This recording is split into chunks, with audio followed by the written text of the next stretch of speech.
So a bit of background on this problem. I have a 03 Ram 3500.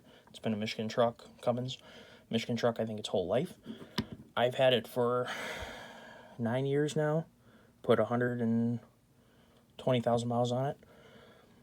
And over the years, it would do some weird electrical stuff. Chalked it up to being a 3rd gen Ram. You know, it's one of those things. It got worse. Got to the point where sometimes you turn the key and it wouldn't do anything. So that's when we started trying to figure out why. Both batteries had power.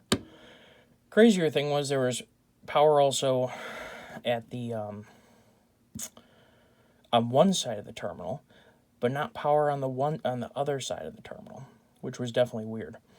Not exactly sure why that was. We'd literally take the terminal and put it sideways and not have power, or the other side and have power. Definitely weird. So we started to try and figure out what was going on here. So this had, in one of the following pictures, you'll see there were 2 lines coming in here. This big one that ran the truck, and then there was a smaller one up here that came from the other battery. So this clamp handled all the power.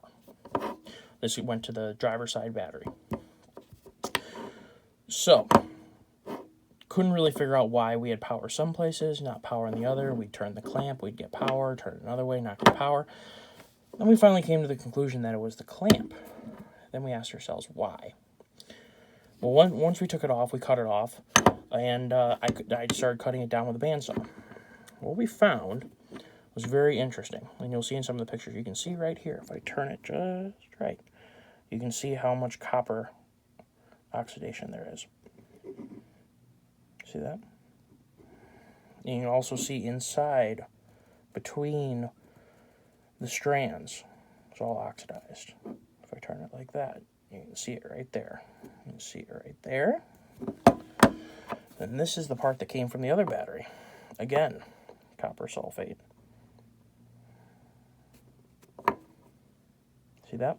Now, what both of these had in common, you can see it here, was Dodge crimped the wire into the lead connector, or the battery clamp.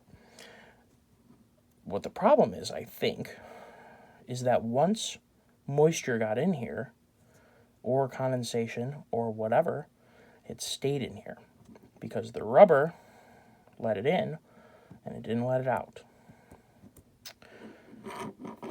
So as you can see, the red protective rubber coating is literally into the lead.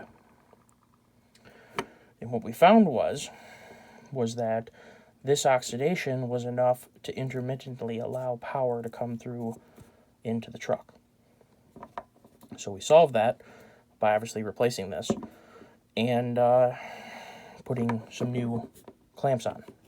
We actually ended up going to terminals with wing nuts as opposed to having post clamps.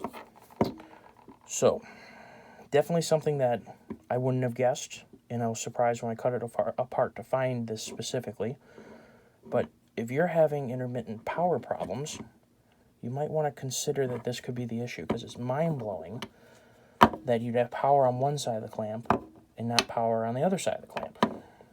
But that oxidation, I think, explains the problem, and you can see where the only place where the wire has contact right here, perhaps the video will come through. I'm going to try to hold it as steady as I can.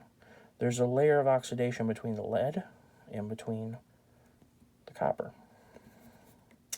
Now, the other problem is you're going to have 2 dissimilar metals that are naturally going to have a reaction. It's one problem you can't really avoid. But the fact that this red insulator prevented this whole column of copper from having contact with the lead, I believe has a lot to do with this. And also this air gap allowing moisture-rich air to get in here and promote the oxidation process. Now, there could be some oxidized lead in here too, but the copper is easier to see. So that's how we fix that problem. Now that it has the new terminal lens, no problems.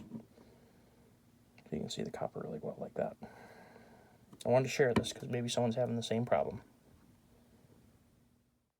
If you enjoyed this video, please like and subscribe, and if it helped you, please leave a comment. Let me know how your project went. Thank you all for watching.